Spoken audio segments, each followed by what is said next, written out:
வணக்கம். ஒரு நகைச்சுவை நடிகர் மேடையில் நிகழ்ச்சி நடத்தி கொண்டிருந்தார். அனைவரும் ரசித்து கேட்டுக் கொண்டிருந்தார்கள். அவர் நிகழ்ச்சி நடந்து கொண்டிருக்கும் போதே அனைவரிடமும் கடைசியில் தான் கூறப்போகும் 3 நகைச்சுவைகள் மிகவும் அற்புதமானவை, கேட்க தவறாதீர்கள் என்று அடிக்கடி கூறிக்கொண்டே இருந்தார். அனைவருடைய கவனமும் கடைசியில் அவர் கூறப்போகிற நகைச்சுவையில் இருந்தது. நகைச்சுவையில் இறுதிக்கட்டம் வந்துவிட்டார்கள்.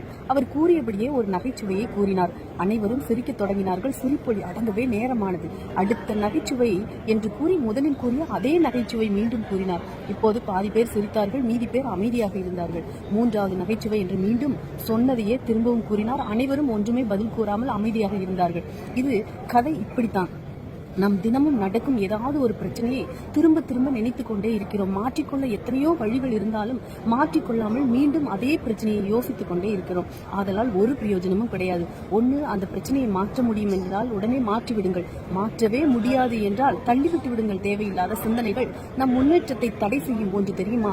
நமக்கு வரும் பிரச்சனைகளை எதிர்கொள்ளும் தைரியம் நமக்கு வந்துவிட்டால் நாம் முன்னேற்றத்தின் முதல் படியை கால் எடுத்து வைத்து விட்டோம். வாழ்க்கையில் இறைவன் நமக்கு கொடுத்திருப்பது வெற்று காகிதம். அதில் வரைவதா, எழுதுவதா, இல்லை கிழிப்பதா என்பது நமது கையில் தான் இருக்கிறது. அதை சரியாக பயன்படுத்துங்கள். தேவையில்லாத சிந்தனைகளால் மனதை கஷ்டப்படுத்தி நீங்கள் சந்தோஷம் இல்லாமல் வாழாதீர்கள்.